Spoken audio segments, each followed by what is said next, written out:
What's up guys, it's me again, Arwil Nathaniel Alfonso, and in this video, I'm going to discuss how to draw a 3D molecular structure of a covalent bonding, in general a molecule. Now, this chapter was get from the excerpts of the Chemistry, the Central Science 12th edition book by Brown et al. Okay, simulan na natin. Na tayo magpatumpik-tumpik pa. Okay, molecular shapes. Sa Lewis structure, what we discussed in the previous lecture video, as we just simply show the number of bonds and the type of bonds. However, it does not indicate the shape. Halimbawa dito is the carbon tetrachloride. We can see here the Lewis structure of the carbon tetrachloride, wherein the 4 chlorine atoms are bonded to the central atom's carbon.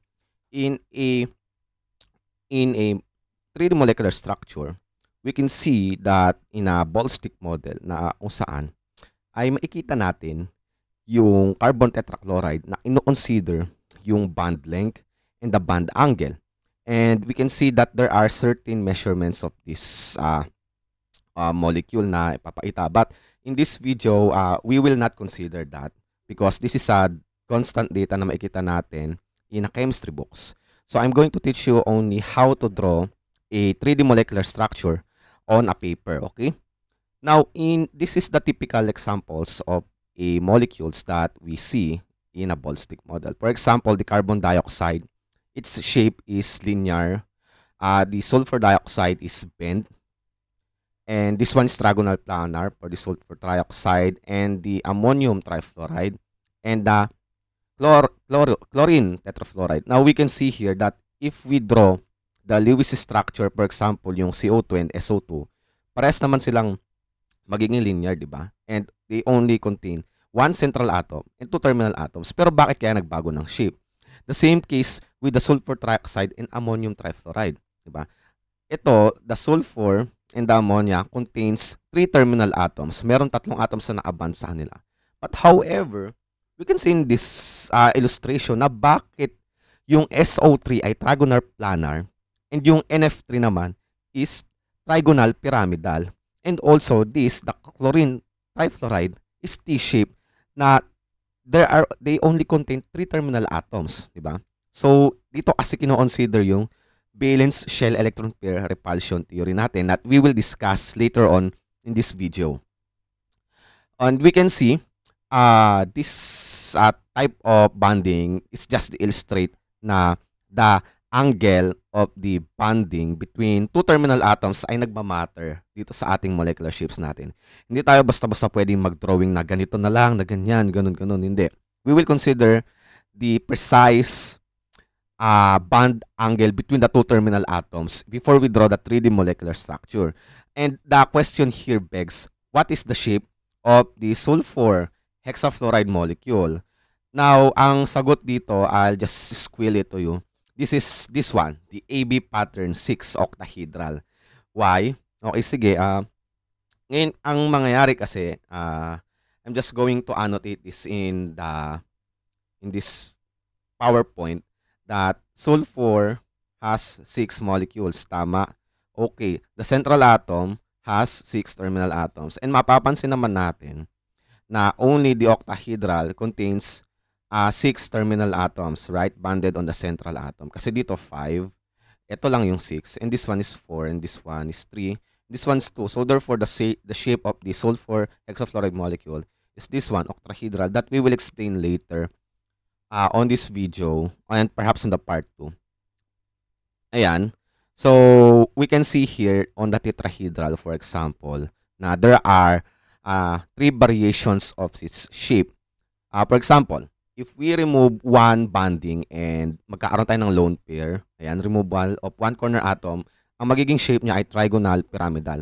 And then remove another one terminal atoms, ayan, magkakaroon tayo ng bent shape, di ba? You can see the pattern, right, na makikita natin dito, that it matters yung shape nila.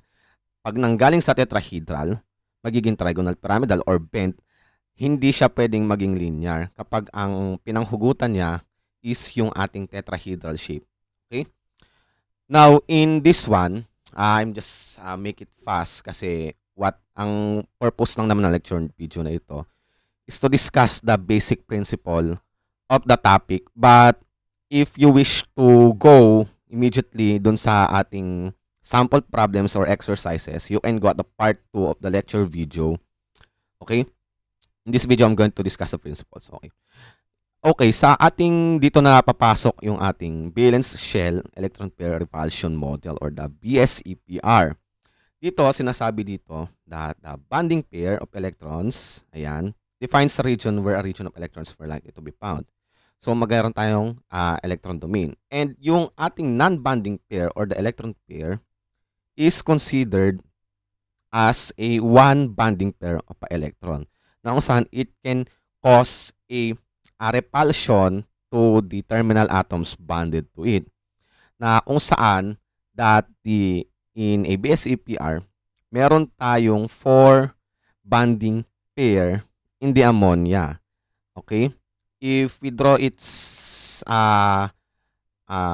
BSEP 3D molecular structure, ang shape niya ay hindi trigonal planar, but rather it is a trigonal pyramidal. Ganito. Why? Because it contains a lone pair. Hindi siya trigonal planar kasi nga yung nitrogen natin is group 5, right? As we discussed. So meron pa siya natirang dalawang lone pair that tends to repel these hydrogen terminal atoms in order to reach its most stable structure. So that's the purpose na kinuha natin. Kaya nga meron tayong word from the BSEPR na electron pair repulsion. Nire-repulse niya yung mga terminal atoms natin to achieve in its most stable bonding molecular structure. Okay? Now, we can see here dito sa illustration na ito, that the idea, of course, the electrons are negatively charged, right? And we can see this, that the geometry, na for example, this one is linear. Diba? Hindi naman sila pwedeng maging bent because they do not contain a lone pair. And this one is trigonal planar. Wala naman kasi itong lone pair again. And then when you add another bonding pair, magiging siya ay tetrahedral. So, bakit kaya ganon? Okay? So, this are the common bonding patterns that we will see na 3D molecular structure. Ayan, so we can see that the linear, we can see the trigonal planar, tetrahedral, trigonal bipyramidal, and octahedral, wherein it depends on the number of electron domains or bonding pairs. So they have a corresponding theoretical bond angles and electron geometry. Pero nagbabago yung kanilang molecular geometry kapag meron na tayong lone pairs. Okay? So, for example, ganito ang pagdodrawing sa ating BSEPR model. Okay? There are 3 steps according to the book. Okay? First and foremost, draw the Lewis structure. Okay, for example, ammonia. Ano ba Lewis structure ng ammonia natin? Ganito, tama. But when you consider the lone pair, so ang magiging ang shape niya ay ganito. It is a trigonal pyramidal. And sa ball and stick mode, this one is drawn on a paper. Okay? Sa paper tayo. But in a ball stick model, ganito yung molecular geometry niya. Ayan, ganyan. It's trigonal pyramidal. Okay, these are just the bonding domains or the electron pairs, bonding pair. Kapag ito, so meron tayong linear, trigonal, planar, magiging bent siya kapag meron siyang lone pairs, okay? And these are the examples. So we will just get through this. Ayan. So this one is for the tetrahedral. So remove one bonding pair, magiging siya ay trigonal, pyramidal. Remove 2, pagka meron siyang lone pairs, we have bent, okay? Bent. Then for the trigonal bipyramidal, this is its complete shape. Pagka siya ay meron tayong one lone pair, maging shape niya ay seesaw and T-shape. Remember molecular geometry is different from the electron geometry. Ang electron geometry ng tatlong ito ay trigonal bipyramidal. But in the molecular geometry, dito nagbabago yung shape nila, seesaw and T-shape. For the octahedral, Ayan, we also have linear, 'di ba? In a trigonal bipyramidal electron geometry. So mapapansin niyo hindi siya nag-bend, right? Compared dun sa may tetrahedral natin. Kasi there are three non-bonding lone pairs here that tends to repel on each other to form this linear configuration of this molecule. And for the octahedral, these are the electron geometry natin. We have square pyramidal and square planar. Ayan. So I just give you an overview of this. Pero hihimay-himayin natin itong mga to. Okay? And these are our legends. DA is our central atom. X is the bonded atoms and E is the lone pair. Isa-isahin natin. Simulan natin dun sa linear. Let's start with the linear.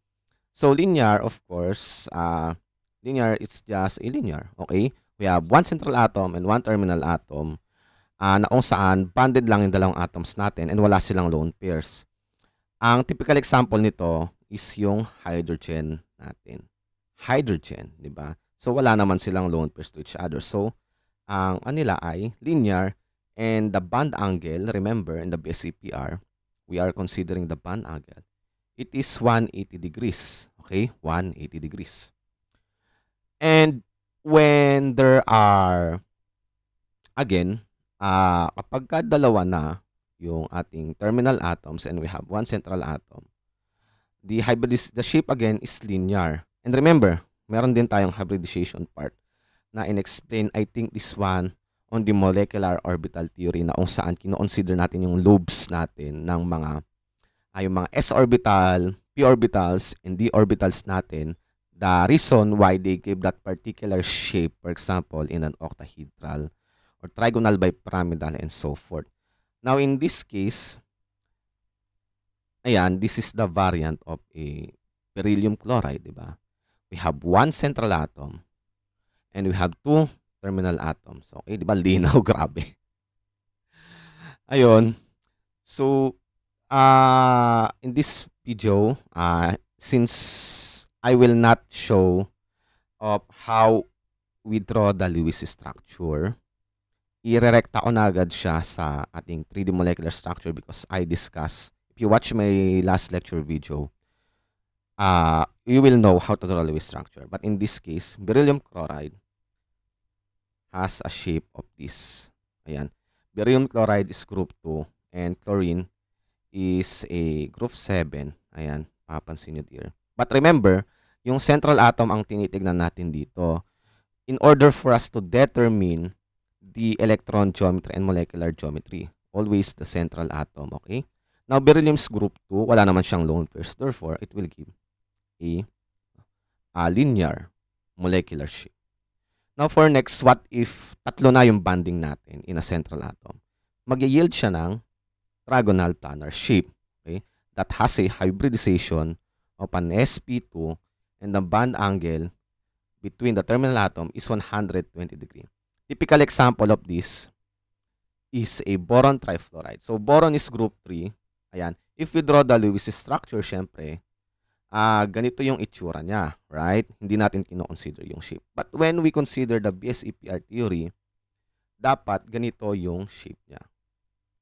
So, when you are asked to draw a Lewis structure, for example, in a quiz or exam, you can write this, but don't forget the lone pairs. Okay? Lewis structure. So, when you ask to draw the BSEPR 3D molecular structure, you can draw this. Yan. Considering it is a trigonal planar shape that has a precisely 120 degree bond angle. Okay? Kasi wala naman lone pairs ito. So, ayun. Now, what if sa trigonal planar natin is meron tayong lone pairs, di ba? So, it is a trigonal planar electron geometry.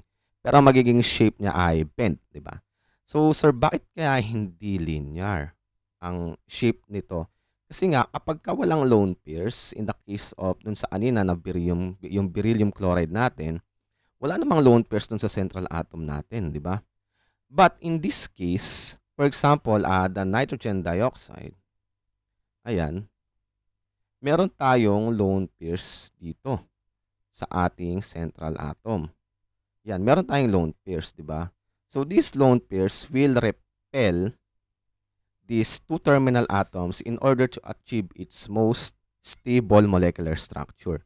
Hindi siya pwedeng maging linear. Kasi yung nitrogen natin is group 5 and meron siyang dalawang lone pairs. And it is impossible for it to do this. Considering the 3D molecular structure, ganito dapat ang itsura niya. Okay? Now, kapag naman ang trigonal, ang ating central atoms ay may 2 lone pairs, syempre linear siya. I just forgot to draw here. Ayan, i-drawing ko na lang. For example, in the case of oxygen, diba, it is group 6. So, double bond. Ayan. So, it is a group 6. Dito yung dalawang lone pairs niya. Isusulat ninyo. And yung ball and stick model niya ay ganito.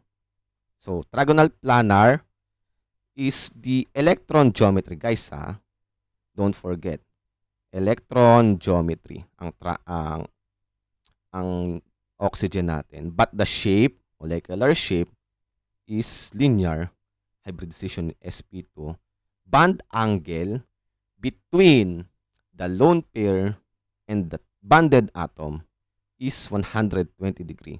But between the central atom and to the terminal atoms is 180 degree, of course. Okay? So, we considered, meron tayong A na aband sa 3. Ayan, 3. What if, ayan, paano kapag ka 4 na? Dito napapasok yung ating tetrahedral shape. Ayan, ito yung mga variants ng ating trigonal planar in summary. Now, kapag ka ito, yung trigonal planar, yung ating central atom, meron ng 4 bonds. Ayan. Dito napapasok yung tetrahedral shape natin. Okay, that has a hybridization of sp3. Bond angle between here ay 109.5. Ayan, between here. Ayan, pero dito I think this is 120 degree. Pero dito ay 109.5. Approximately, okay? For example, methane. Ayan, CH4, di ba? In a Lewis structure, pag i-drawing mo siya ganito, di ba? But when you consider the 3D molecular shape, dito napapasok yung makikita ninyong wedge line and yung solid line and this plane line. Ayan. Remember, this one, itong wedge line na ito, is away from you. Okay? Remember, we are only drawing a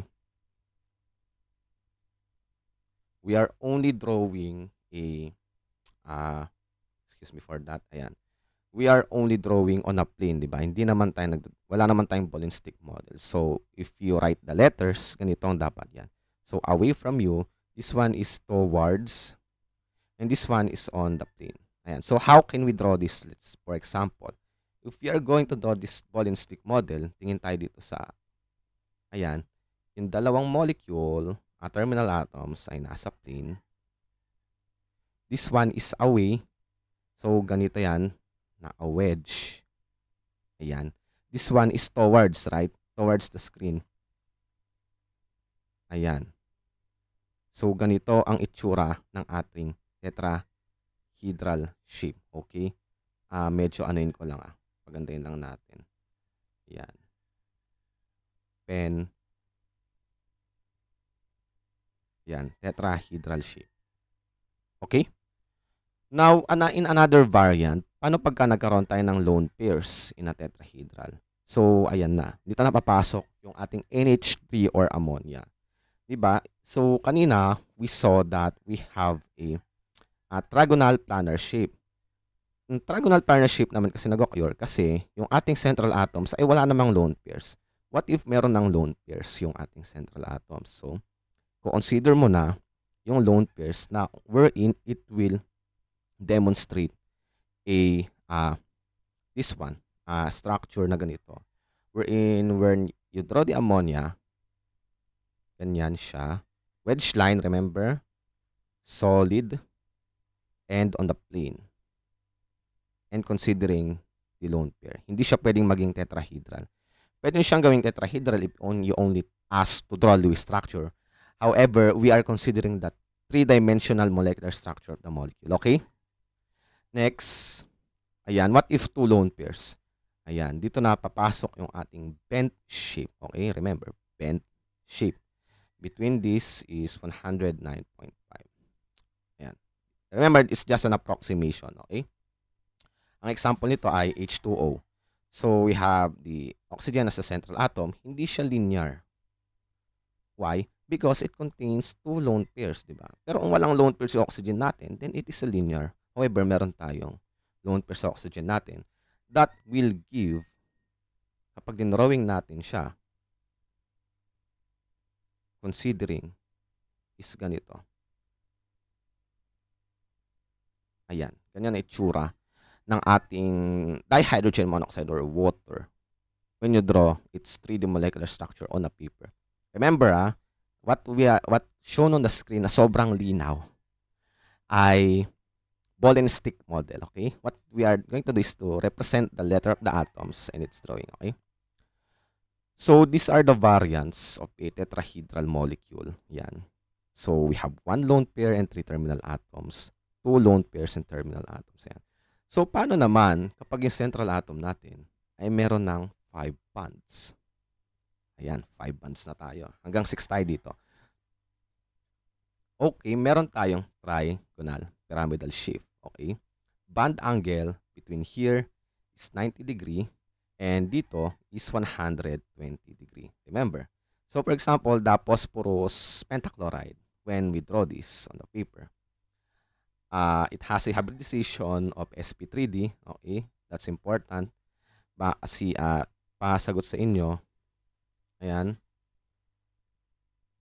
Okay. PCl5, when we draw this, remember, on the plane towards you, solid wedge line, and away from you. Ayan. So, actually, dapat straight to, ano ko lang. Just going to... Okay. CL. Yan, Always remember, when drawing, dash line is on the plane. The solid wedge is towards you. And this wedge line, the dash wedge, is away from you. Okay? That's how you draw 3D molecular structure. So, dapat meron kayong power of imagination for that. Okay? Now, what if paano pagka meron naman tayong lone pairs in a trigonal bipyramidal shape? It has a shape of seesaw. Okay? Seesaw ang magiging shape niya. Wherein, ang example dito is sulfur tetrafluoride. So, sulfur is group 6. Okay? Sulfur is group 6. So, SF, and drawing natin siya. So, remember, this one, the wedge and the solid wedge. And then, yung sulfur natin is group 6, right? Sulfur is group 6. Kaya siya ay merong lone pair na magaganyan. Hindi siya pwedeng maging tetrahedral. Okay? Remember, magiging tetrahedral ang sulfur natin if and only if it has kapag siya ay nasa group 4. Kasi wala siyang magiging lone pair dito. Magiging tetrahedral siya. Okay? Next natin, what if two lone pairs? Okay? Siya ay magiging T-shape. Okay? T-shape. For example, in the case of chlorine trifluoride. Chlorine trifluoride, if we draw this, ayan. So, ganito magiging drawing niya. We have lone pairs. Lone pairs. That's how you draw it. Okay, bakit ka hindi trigonal planar o trigonal bipyramidal katulad nung kanina?